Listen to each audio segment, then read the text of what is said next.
भारत देश की किसी भी समस्या का ठीकरा वो पूर्ववर्ती सरकार यानी कांग्रेस पर फोड़ देते हैं। यही नीति हिटलर की थी, यही नीति मोदी सरकार की है। साथियों नमस्कार, मैं Rajendra Kumar news point of view से आज मैं फिर हाजिर हूँ आपके सामने एक नया विषय लेकर, यानी तानाशाही को लेकर। आज हम इस बात पर बात करेंगे, क्या हमारा देश तानाशाही की तरफ बढ़ रहा है, भारत डिक्टेटरशिप की तरफ बढ़ रहा है।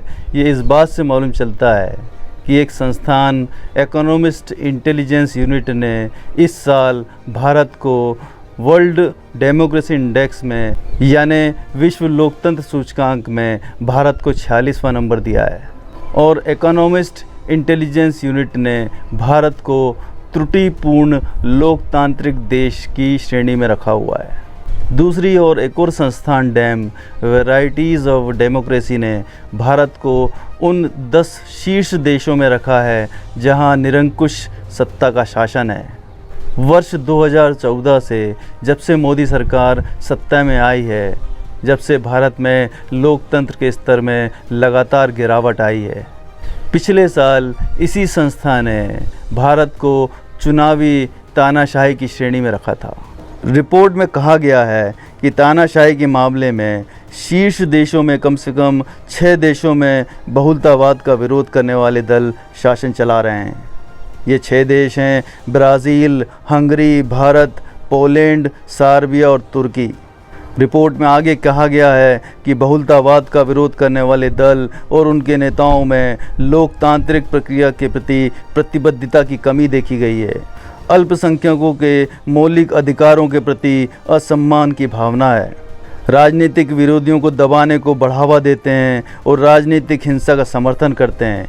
ये सत्तारूढ़ दल राष्ट्रवादी प्रतिक्रियावादी होते हैं और तानाशाही के एजेंडे को आगे बढ़ाने के लिए सरकारी शक्ति का इस्तेमाल करते हैं। 2013 के मुकाबले में 2020 में लोकतांत्रिक मूल्यों का ज़बरदस्त पतन हुआ है। वैराइटीज़ ऑफ डेमोक्रेसी के अनुसार पिछले 8-10 सालों में 40% का लोकतंत्र का स्तर नीचे आया है। ये पिछले 10 सालों में किसी भी देश में सबसे ज़्यादा उतार चढ़ाव है।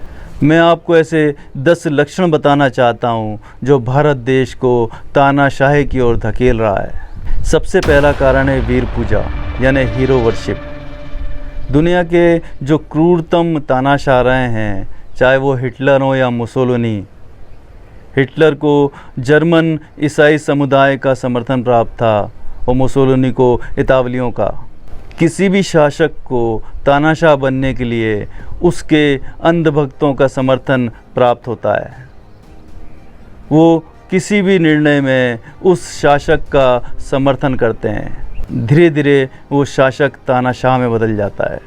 दुर्भाग्य से हमारी वर्तमान सत्ता को भी राष्ट्रवादी हिंदुओं का निर्विवाद समर्थन प्राप्त है। दूसरा कारण है लोकतांत्रिक संस्थाओं की अवहेलना। जब भी कोई शासक तानाशाही की तरफ बढ़ता है तो वो लोकतांत्रिक संस्थाओं की अवहेलना करता है।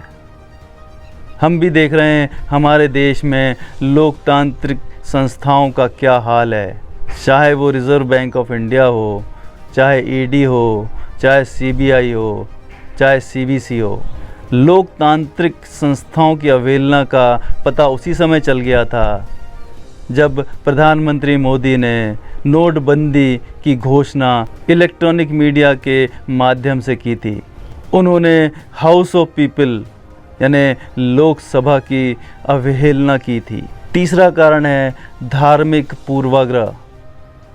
प्रधानमंत्री बनने के बाद भी मोदी आरएसएस के विभिन्न कार्यक्रमों में दिखाई दिए हैं।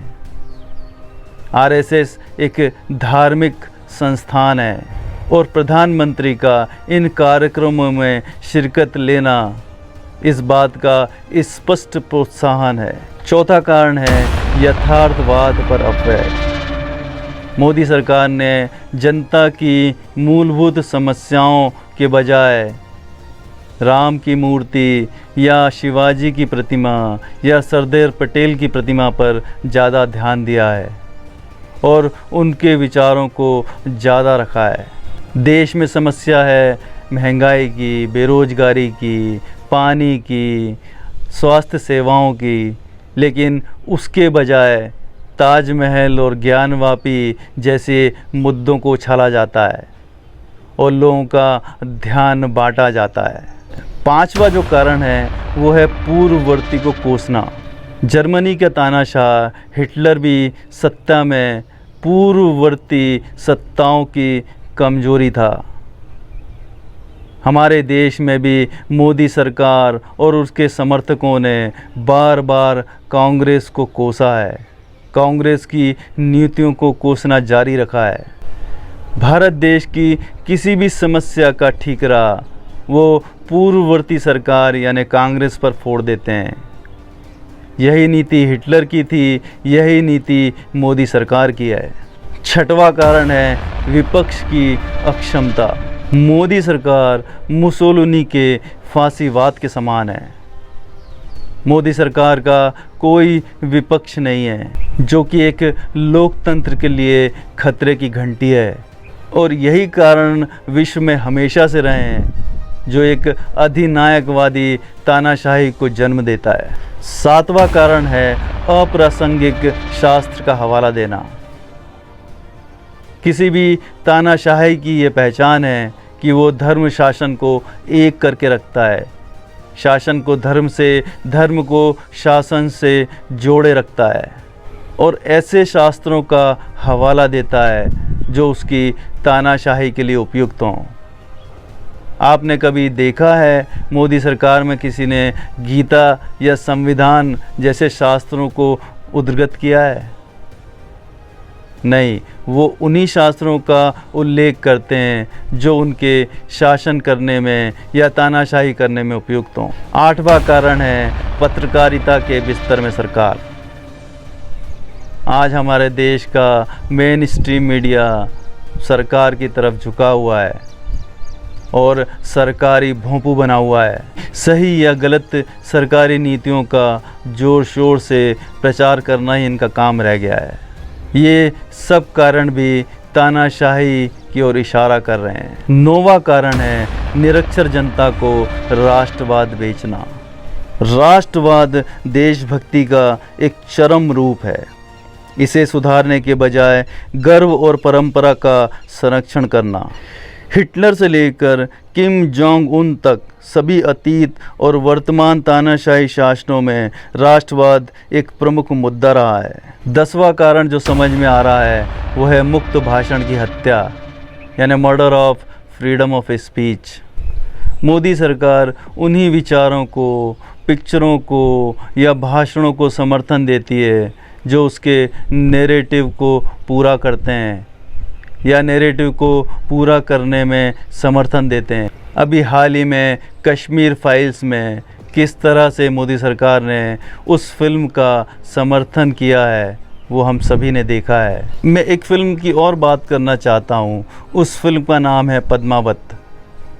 पद्मावत सेंसर में अटक गई थी और काफ़ी कानूनी लड़ाई लड़ने के बाद उसके निर्माता को इस फिल्म के रिलीज़ करने की छूट मिली।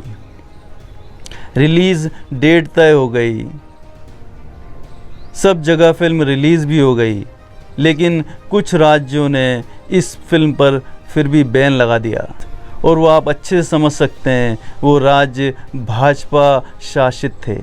तो जो भी विचार सरकार के नैरेटिव के अगेंस्ट जाते हैं उस विचार को रखने ही नहीं दिया जाता या उसका विरोध किया जाता है। और यही कारण है कि भारत तेज़ी से तानाशाही की ओर बढ़ रहा है। तानाशाही के फ़ायदे कम हैं लेकिन नुकसान ज़्यादा हैं, जैसे सत्ता का दुरुपयोग, जनता पर अत्याचार और दमन, सामूहिक हत्याओं की आशंका। तानाशाही की लंबी अवधि में जनता का विरोध और जनता के विरोध का हिंसात्मक दमन शामिल है। तानाशाही का जनहित में और राष्ट्रहित में विरोध करें। नमस्कार।